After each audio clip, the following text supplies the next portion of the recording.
Ladies and gentlemen, the captain has turned on the fasten seatbelt sign.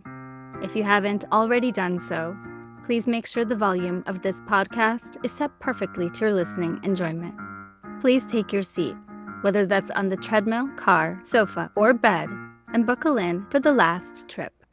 My name is Jamie Beebe, and I'll be your tour guide, recreating someone's last days in paradise. On behalf of myself and everyone behind the scenes, please enjoy the Last Trip podcast. And because nobody likes a long flight to get to where they want to be, let's prepare for takeoff. Jeffrey Hodgson was a 38-year-old man from Stockport, England, who disappeared on July 8, 2001, while on vacation with his parents in Ibiza, Spain. Jeffrey, who was a person with intellectual and developmental disabilities, stayed outside while his parents checked into the hotel. When they went back to get Jeffrey, he had vanished. There was a major search, and despite their efforts and reported sightings, it wasn't until over a year later that mountain climbers found his body. Where they found him, and the condition he was in, only added more questions to Jeffrey's mysterious disappearance. In this week's episode, we'll get to know Jeffrey Hodgson, the island of Ibiza, and tips for staying safe on vacation.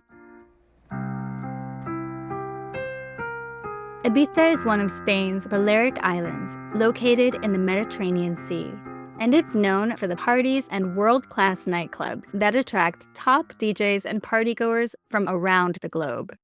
The island has become synonymous with electric dance music and hosts some of the most famous parties and events. But that is definitely not my scene. Luckily, there's some other things to do there. Ibiza has over 80 beaches. Of course, some are party beaches, like Playa de Embosa, but there are also secluded coves, like Cala de Hort and Cala Comte. And because I like to visit the strange and unusual, I found a few cool things to do in Ibiza, like visiting the festival club. Ibiza is all about the nightlife and the electronic music scene, but it wasn't always the hotspot it is today.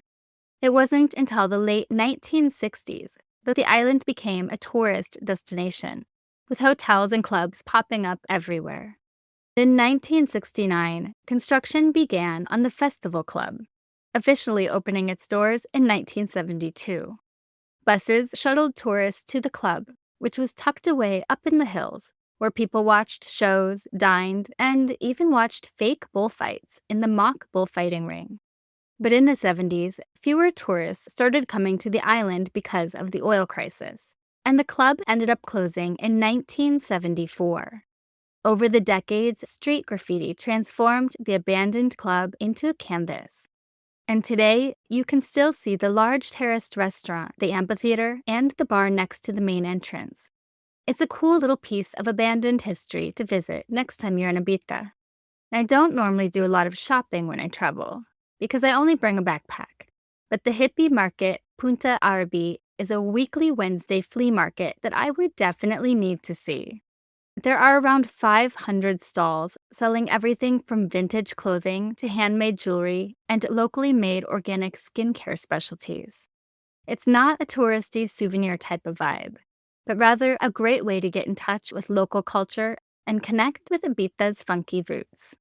If you're feeling adventurous, a sunrise hot air balloon tour is one of the most popular ways to see this beautiful island, and on a clear day, you can even see as far south as Mallorca. If you're into the paranormal, the Es Verde rock island off the coast of Ibiza is said to have mystical powers. Some believe it has a high level of magnetic energy, which has led to various myths and legends. It's even been claimed to be part of the Bermuda Triangle of the Mediterranean. People report strange phenomena such as compass malfunctions and unusual light sightings in the area. Ibiza is generally considered to be more expensive than other vacation destinations, although it's still possible to enjoy the island on a budget. The accommodations you choose and the time of year you go can have a big impact on your wallet. The luxury hotels and resorts, especially near San Antonio, can get pretty pricey, while the villas in the smaller villages would be much more affordable. Jeffrey and his parents were staying at the Serena Playa Hotel, now known as the Serenas Calalonga Resort. It's a popular beachfront hotel located in Calalonga, known for the family-friendly atmosphere and scenic views of the Mediterranean. It's right on the beach, a quiet bay with soft, sandy shores, which makes it the perfect spot for families and a peaceful getaway from the nightlife. The water is shallow and calm, making it ideal for swimming and water sports. There are multiple outdoor pools, an optional all-inclusive package which covers meals, snacks, and drinks, as well as a spa and daily entertainment that caters to both adults and children. It should have been the perfect spot for Jeffrey and his parents to enjoy their vacation. Ibiza is famous for its nightlife and partying, but there are quite a few family-friendly things to do.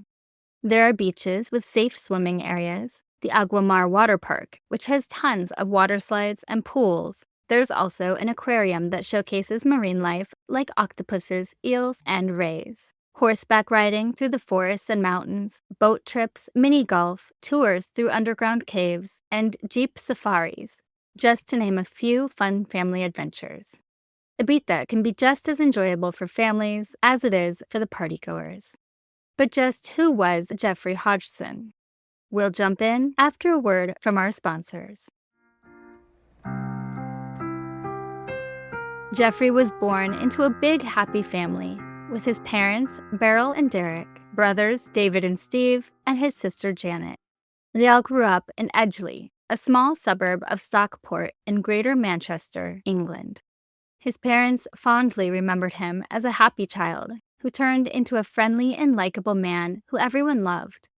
Jeffrey was a person with a cognitive disability that kept his intellectual age around that of an 8-year-old child. With his mental capacities at that age, he was unable to read or write or live independently. His family described him as a child in a man's body, which made him vulnerable and at risk. He needed daily care and attention because he couldn't live on his own, and frequent medication to control his epilepsy condition.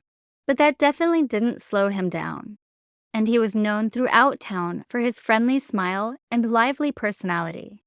He had a fantastic life. He loved life. He was always laughing and joking. He had friends all throughout his little town and loved the freedom he was given. Of course, he had challenges, but because he had the support of family, friends, and everyone who knew Jeffrey, he was able to live a full, independent, and relatively normal life. He was unconstrained by the day-to-day pressures most of us face, which really gave him a lot of freedom. He loved people. He would talk to anybody and everybody. His local community knew him, accepted him, loved him, and kept an eye on him. He loved routine and could get upset when his routine was changed. He was easily excited, could become distracted quickly, and often acted on impulse. For those who didn't know Jeffrey, they saw a grown man with an awkward walk and a rather lopsided gait. He often walked with his head bowed down and sometimes mumbled to himself. But he was never dangerous and loved when people approached him. Like many children, Jeffrey had no fear of unknown situations. He wasn't on the lookout for people that might want to hurt him or take advantage of him, making him extremely vulnerable. Adults with cognitive disabilities are often at greater risk than others for a variety of reasons. Physical, emotional, and financial abuse is more common because they have difficulty recognizing or reporting abuse, which makes them easier targets for exploitation and harm.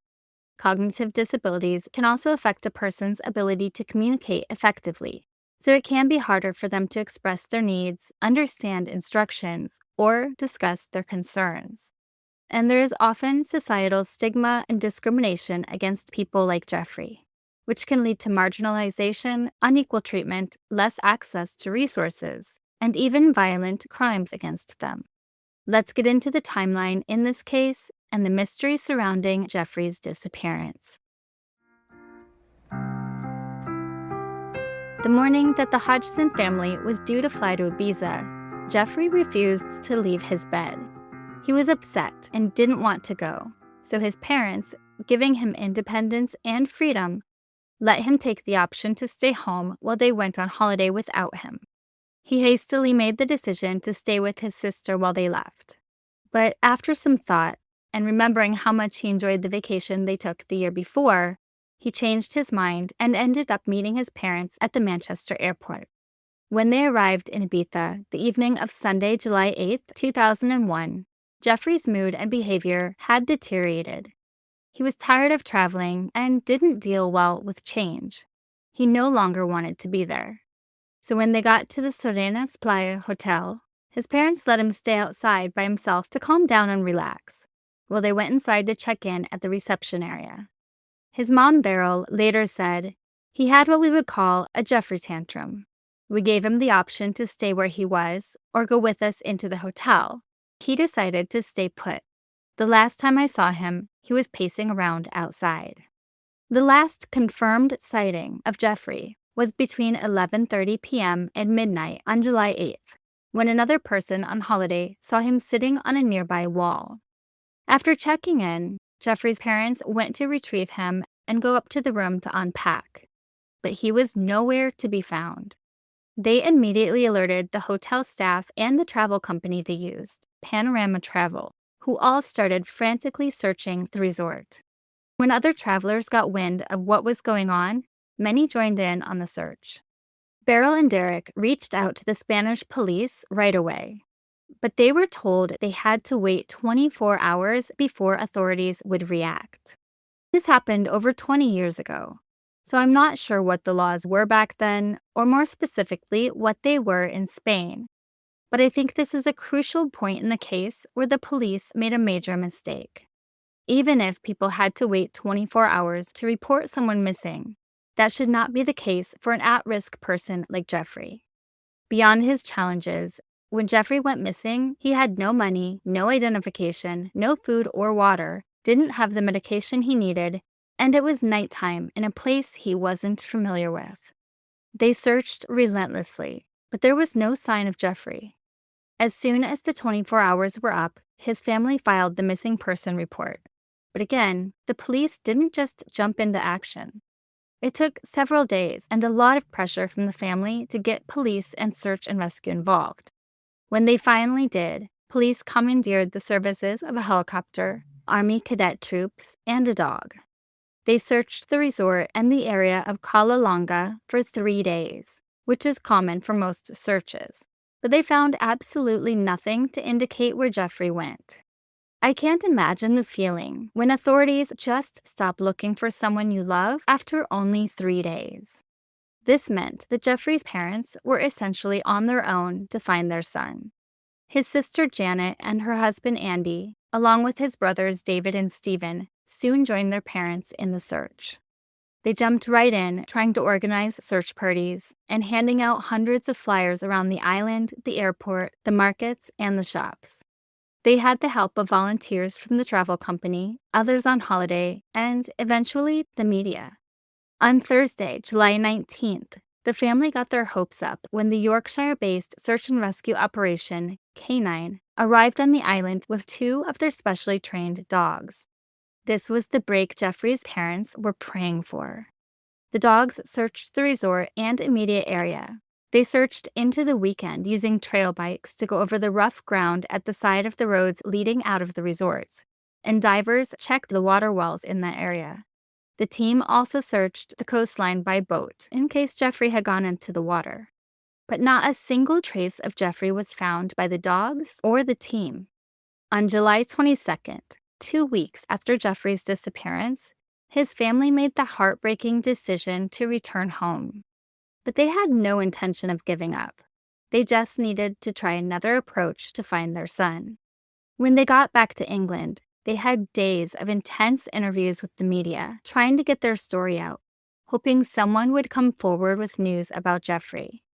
They reached out to the national and local radio and TV, repeatedly telling their story and answering questions. They reached out to the British consulate and Foreign Office, who tried to assist the best they could, but they have no jurisdiction in Spain, so their hands were mostly tied. Not finding any clues about Jeffrey's disappearance also meant there was no evidence that a crime had been committed. And he was technically an adult, so the authorities put it on the back burner. They even told his family that they felt he was no longer in Cala Longa, and had simply gone somewhere else. This meant Jeffrey's family and friends had to take the initiative to ensure that the search went on. They hoped that he was possibly being cared for or assisted by the many residents of the community who may be oblivious to the local media reports or missing person flyers. But his vulnerability undoubtedly raised the issue of abduction. Plus the fact that he did need regular medication. Every day that passed became more dangerous for Jeffrey to be without it. Jeffrey's parents continued turning to the media, and in August of 2001, they returned to Ibiza accompanied by the BBC Close Up North team. While they were there, they filmed a documentary about his disappearance that came out on October 4th, 2001, and an appeal was also broadcast on Spanish television. They were gaining awareness, but with the exception of some unconfirmed sightings, no real clues were surfacing. In light of these unconfirmed sightings, in September 2001, Jeffrey's family returned to Ibiza to resume their search. And this time, they were accompanied by camera crew from the TV show Holiday Airline. Beryl and Derek were shown handing out flyers and wearing t-shirts with Jeffrey's photo on them. They talked about how isolated and alone they felt in their search, and they needed more manpower if they had any chance of finding their son. They followed up on all the sightings and tips they'd received, but still found nothing. In October 2001, following the broadcast of the Close Up North documentary, a searcher named John Fitzpatrick contacted Jeffrey's parents, and the group Family and Friends of Jeffrey, called FFOJ, was formally formed. It consisted of a team of volunteers who continued to alert the media, go through tips, and constantly traveled to Ibiza to continue the search. On November 5th, 2001, Jeffrey's parents appeared on BBC's Crime Watch Daily show. They were not going to give up on finding him. Despite the travel and accommodation difficulties during the winter months, further visits to Ibiza were made by Jeffrey's parents. In December 2001, Mallorca-based private investigation agency run by Jose Mabeca volunteered to assist in the search for Jeffrey. To cover the private investigator, a fundraiser was held by the FFOJ at the Britannia Hotel in Stockport, and they raised over £2,000. In January 2002, they continued their fundraising efforts to ensure that sufficient funds were available for the search to carry on. A £1,000 reward was offered by Jeffrey's aunt and uncle Audrey and Bob for any information that would lead to Jeffrey's safe return to Stockport. In February 2002, a picture of what Jeffrey may look like with a beard was added to the missing person flyers that were being distributed. They were also able to receive fresh coverage of the search by the Stockport Times, which coincided with even more visits to Ibiza to continue searching. In March 2002, they went back to Ibiza to distribute new color flyers prior to the start of the busy season on the island. Holiday makers planning a visit there were urged to download a copy of the flyer, take it with them, and keep their eyes peeled for Jeffrey. The FFOJ continued reaching out to more avenues and made a lot of positive connections with expats in the area, but there was still no sign of Jeffrey. In April 2002, the FFOJ recruited a Spanish-speaking Stockport businessman, Salvador Gomez, who offered his assistance. He went with Jeffrey's parents to Ibiza and conducted a meeting with police, who said they were still hopeful they'd find Jeffrey. They wanted to put some consideration into whether Jeffrey may have been in the interior of the island, which is quite remote and has little contact with coastal areas where tourism is the main industry. Around this time, a body was found on the island, and they thought it could be Jeffrey. But DNA records eventually ruled that out. In May 2002, a charity football match was held at Edgeley Park to raise funds, and a crowd of 700 attended the match, which raised over £2,000. In June 2002, all 32 Spanish churches in Ibiza agreed to display Jeffrey's missing person posters.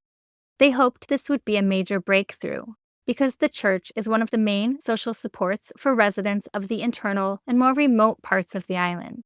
The hope was that if Jeffrey is being looked after by one of these families, someone would come forward.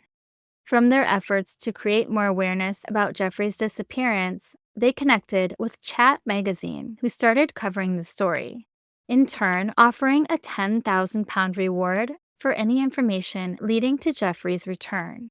In July 2002, Jeffrey's parents again returned to Ibiza, marking the anniversary of his disappearance. This time, the BBC Radio 4 program, You and Yours, covered the story, and people returning to Ibiza for the summer to work became aware that Jeffrey was still missing. Jeffrey's family was not going to let his story or their search efforts go unnoticed. They were absolutely not giving up. In August, the FFOJ tried to summarize everything they knew from all their search efforts over the last 12 months. First, there was no evidence that Jeffrey had come to any harm, so they believed he was still out there and possibly being taken care of by someone. Second, scores of possible sightings had been investigated, and over a dozen visits to Ibiza had now been conducted in the search for Jeffrey, but they were still empty-handed. And third, because there was no evidence that any crime had been committed, the support of the authorities continued, although minimally, and mainly due to the pressure being exerted by the group. But they also realized that following the publicity through the media and posters covering the churches throughout the island, they had virtually saturated the island, and they had still not found Jeffrey.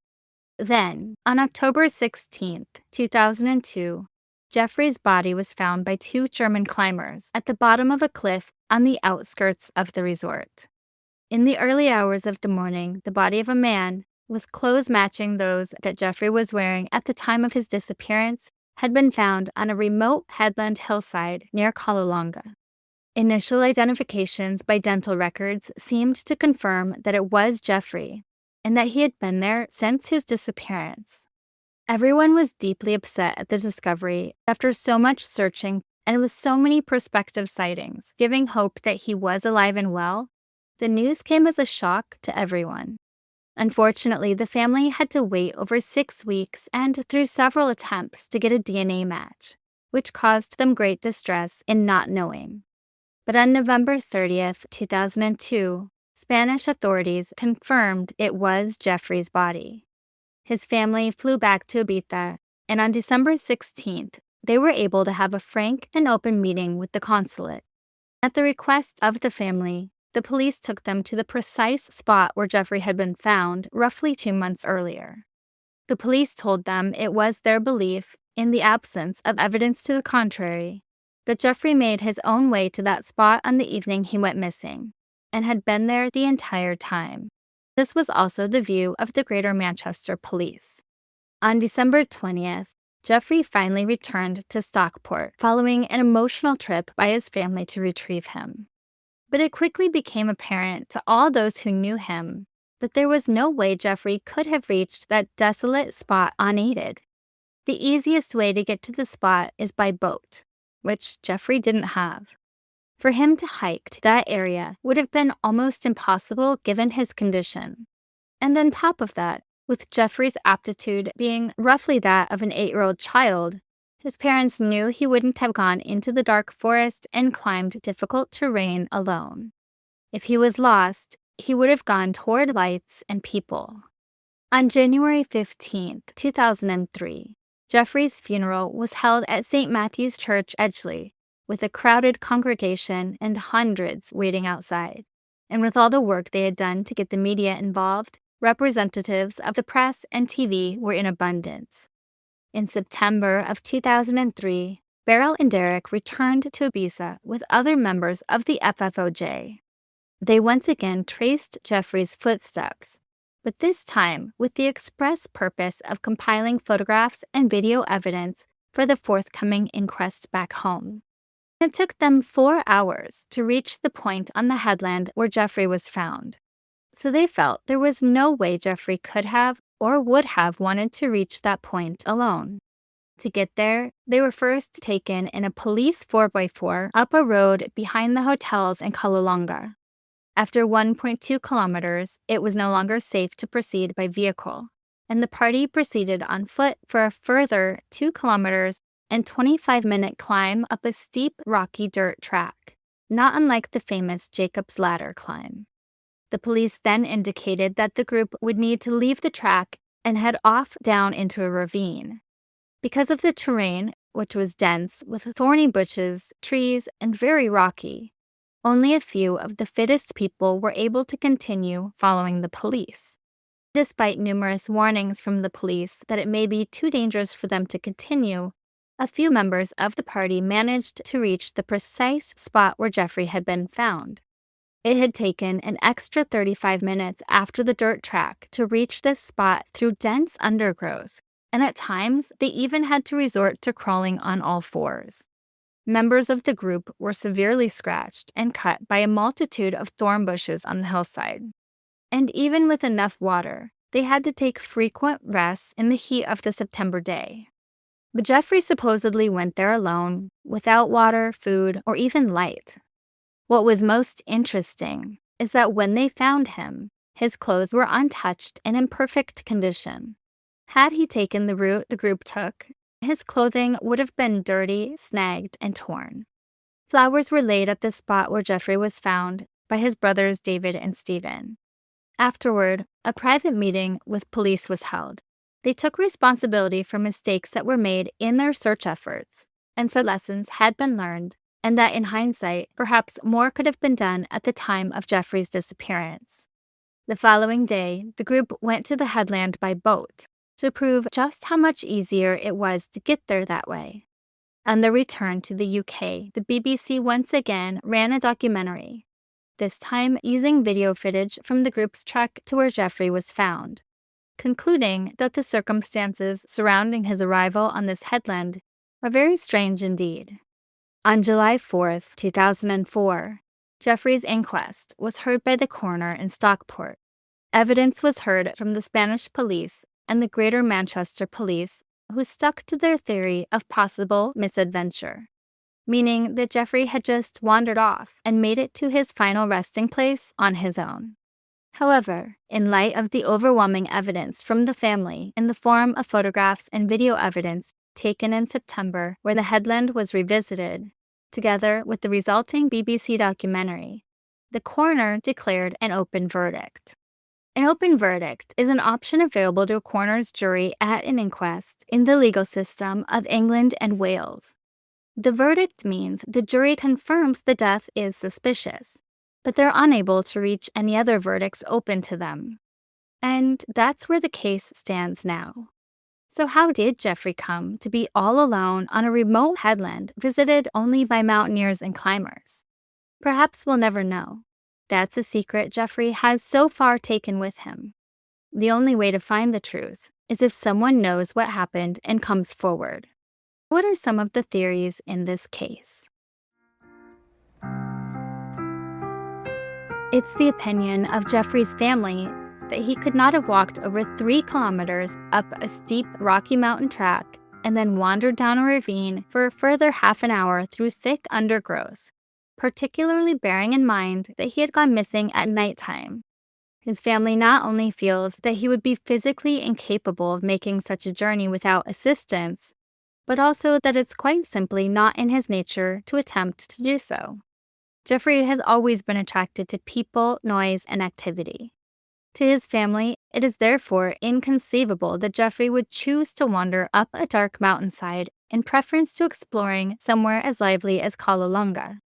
Jeffrey's dad said, "He's handicapped. He has no coordination with his hands and feet. He couldn't get up the stairs at Main Road when I used to take him to the football, without me having to support him." Not only that, when they took the same route Jeffrey would have had to take had he walked to that remote location, they had gashes and cuts all over them, and pine needles sticking out from all their clothing and shoes. They were told there was no blood on Jeffrey or his clothing. But the shirt he was wearing was a silky shirt, so it would have absolutely been torn and pulled by the bushes. And it just wasn't. The Spanish police feel that Jeffrey wandered off to that spot and died from the elements, and that his death is a tale of misadventure. But what if it wasn't just a tragic accident? What if someone on vacation, or a local, lured him away and took him by boat to that spot? And if someone did harm Jeffrey, we're still left with the question, why? Why would anyone want to take or hurt Jeffrey? Unfortunately, we may never have those answers. Is Ibiza a safe place to travel? Right now, the U.S. Travel Advisory has Spain at a level 2. Exercise increased caution due to terrorism and civil unrest, saying terrorist groups continue plotting possible attacks in Spain. Terrorists may attack with little or no warning, targeting tourist locations, transportation hubs, markets and shopping malls, local government facilities, hotels, clubs, restaurants, places of worship, parks, major sporting and cultural events, educational institutions, airports, and other public areas. That being said, Ibiza is generally a very safe place to travel and a great spot for solo female travelers. Violent crime is less common in Ibiza, but theft is more prevalent than other destinations, and the pickpocketers are borderline professionals. Ibiza is known as a wild party island, but it's safe as long as you use common sense. Many people have a tendency to let their guard down. Be careful to guard your drinks, your belongings, and never trust strangers. If you're going to Ibiza to party and plan on doing any drugs, know that possession of drugs for personal use in public is illegal.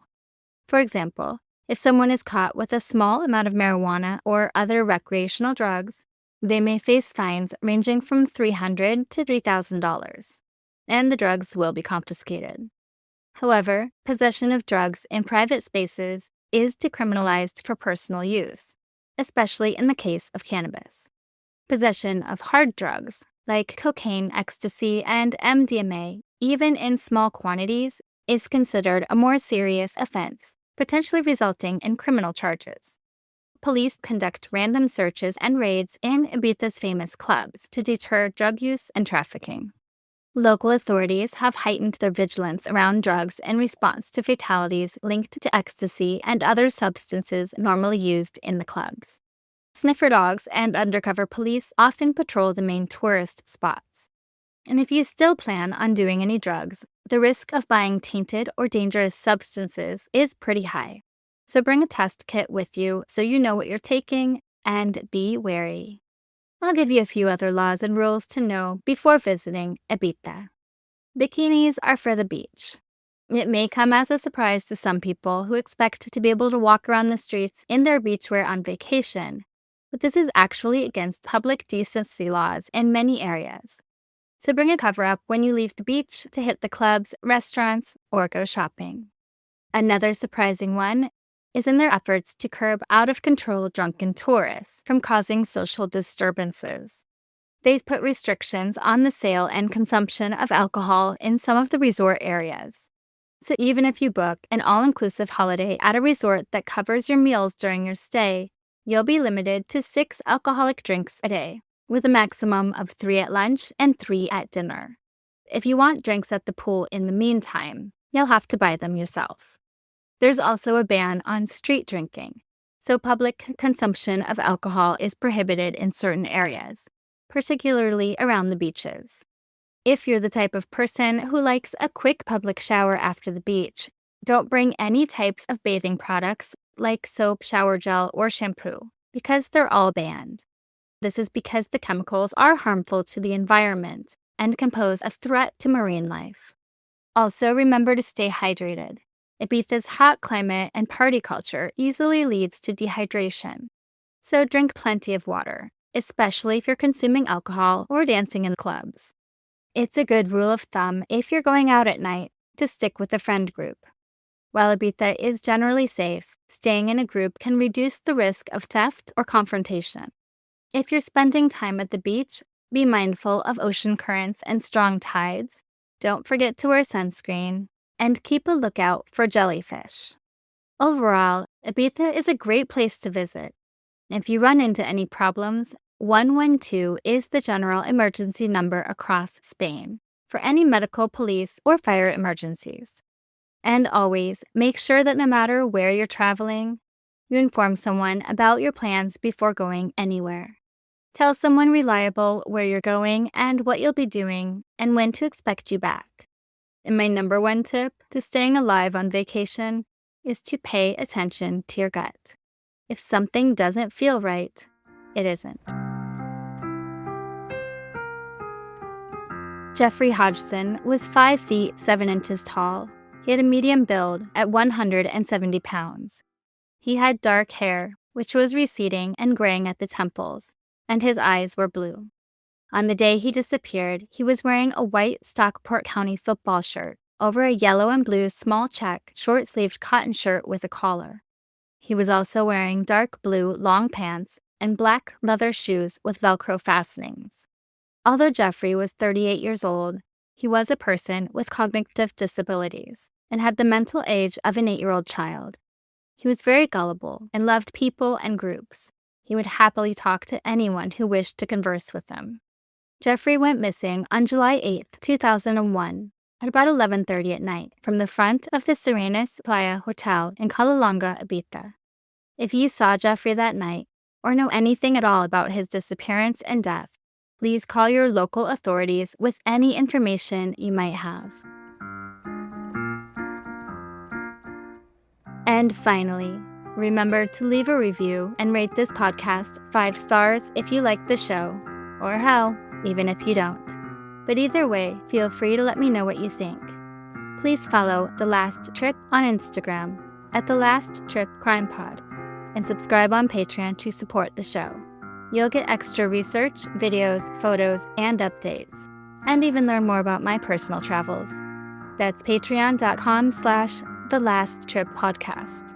I'm Jamie Beebe, bringing you your last trip and signing off until the next one. Thanks for listening.